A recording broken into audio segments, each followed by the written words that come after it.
All right, everybody. This is USA Dobson here with a nice little YouTube video for you. Gonna make it relatively short and quick, but this is my homemade 16-foot long, rated for 7,000 pound trailer.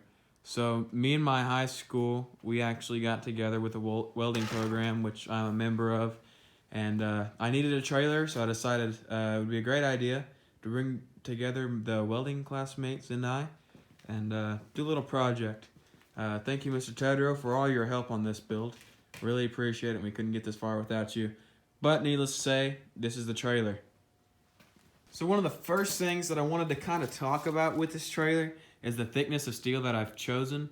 And I know that my combined axle rating is somewhere around 7,000 pounds. Anyway, I wanted to build my trailer heavier than what was required because I want this trailer to last me a long time. And the trailers you see at TSC and whatnot, they're just not made out of good quality steel, typically made out of angle iron. They're cheap, they're not going to last you too long, and they're going to rust through. So the thickness of steel that I've decided to choose for this trailer, this probably gives you a good representation. It is 1/8 inch thick, square tubing. And then for my railings here, I just have some angle iron. So nothing too crazy as far as the general framing goes, but that is plenty heavy enough to support the 7,000 pounds rated by the axle. For our tongue here, we have some 4-inch wide C-channel. And as you can see, one of the things that's a little bit different with my trailer than most trailers, for utility uses anyway, is just how far back my axles are. That is to help with loading and unloading lawnmowers. And we do have all this space up here. We do have the C-channel frame going somewhat farther back than what you would normally see on trailers. Next thing to talk about here, I'm going to talk about this jack. So as you can see, my hitch right here, it is rated for 10,000 pounds, to pull 10,000 pounds. I wanted to overdo the hitch, of course. That's not something you kind of want to cheap out on, so I did buy a halfway decent hitch. It is mounted for a jack right here. That's where it's intended to be mounted. But I did decide to go with the side mount detachable jack. And although some of you might suggest that it would have been a better idea to do a cross member here and mount it there, that would work. However, in my case, it will not, because with the handle here, you're just not going to have enough room to crank like you should. But for as much weight as I do plan on hauling on this will do plenty. And this jack is rated for 5,000 pounds, as you should see. And by the time that the weight is distributed across the rear axles, that jack should be plenty heavy enough. And I do not plan on leaving this sitting with a load on it anyways, with a very large load anyway. As far as axles go, we have a tandem axle trailer, of course. Electric brakes on our rear axles. And this is your idle axle, of course. 3,500 pounds a piece. I just got finished priming this. That's why it's kind of this red color. That is not going to be the final color of this. I am going to paint it a matte black, and I will give you an update on that along the way. So nothing too crazy, and really I love this trailer, and it is going to do everything I need it to do for me. So another thing I kind of wanted to touch on here was the weight of the rear gate, and this is still 1/8 inch square tubing, so you might assume it would be pretty heavy. For an average person, yeah, it would be pretty heavy, but it is doable to lift up on your own. For me anyway, it's relatively easy. I don't have to have any help or anything. You can do it by yourself if you really want to and are motivated to. It's not that big of an issue, but something I will probably look forward to in the future when I get a little bit older and I decide I want to save my back. Might look into doing some sort of a spring mechanism that kind of draws on the trailer, helps it pull up. That way I don't have to necessarily work as hard. This is the trailer hitching mechanism that we designed.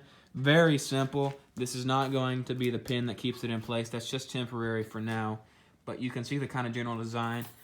As far as your locking design, it does not have to be something fancy like many people might say that it has to be. Really just go with whatever works for you. That's the pin for this side. I had to put it down so I could paint it. But yeah, you do not have to go crazy with anything locking mechanisms. Don't overthink it. Just kind of do what you think would work for you. So the next thing I also want to touch on, since I did just get through priming this trailer just a few days ago, I want to go over the kind of primer that I used. This is it. I went to Lowe's unsure of what kind of primer that I should buy, but this is what they recommended at Lowe's, and I think that this is a fairly good choice. Rust-Oleum has a good name. I've looked at some reviews of this online, and it also seems like it'd be good for this application. It's just a little kind of mixing cup that we have. I did decide to use an air gun to spray it with. This is not a especially fancy air gun, and I've never operated one in my entire life, so this is my first time. And as you can see, I did a fairly good job. But you do not have to be a pro necessarily to do something like this. Steel axles, everything with this trailer so far has cost me somewhere around $2,800, I want to say, and that's including the paint. That will include the board flooring and whatnot, and the final finished paint, which I'm also going to do myself. So this project, if you know what you're doing and you have the right amount of help, it's not going to be too excessively hard for you to do. You will learn along the way, but that's a part of what makes this so fun of doing it by yourself. You also get to know what kind of materials that you're putting into this trailer. You know you can build it well, better than a factory, because they're going to try to do it as cheap as possible and efficiently as possible. So do it yourself. Get hands-on with it. It will last you longer. Do some research along the way. You have plenty of excellent resources now. You have YouTube, Google, and whatnot. So use those resources to your advantage. You know, don't be scared. All right, so another thing I also wanted to talk about was, you heard me mention, of course, the price earlier. $2,800, give or take. That's kind of what it costs to build this.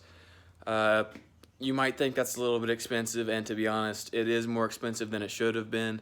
But because of the time anyway that I decided to build this, with the cost of steel and metal and as a whole as high as it is, that kind of definitely contributed to the pricing of everything. You have supply chain strains and whatnot, so made like the cost of my axles go up, my hitch, my jack stand, everything has went up because of COVID. So that's kind of why the price is so high. It shouldn't have been that high, but still, compared to what you can get in today's market climate, this was still a relatively good deal. That's not something I doubt. That's not something I have concerns about. And if I ever did have to sell this, I know what I have in this trailer. I know what it's worth, and I could get every single penny back, if not more, in this trailer that I wanted to. Only thing you can't buy necessarily is my time. But like I said, this is a learning experience.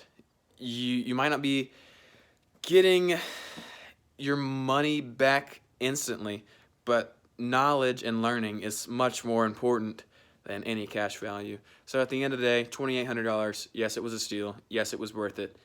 Yes, you should do it. All right, guys, if you have any questions, go ahead and feel free to leave me a comment. I will answer to you as soon as I can. If it's a good enough question, I will make a video on the subject. Also, don't forget to like this video, share it with your friends. If you have like a relative, friend, whatnot, anyone you maybe want to consider building a trailer with, show them this video. It might help you out a little bit, answer a few questions for you. As I said, I'll answer any questions that you have for me as well. Anything to help you along the way and to help you with your trailer building experience. All right, guys, you have a good rest of your day. See you guys later. Thank you.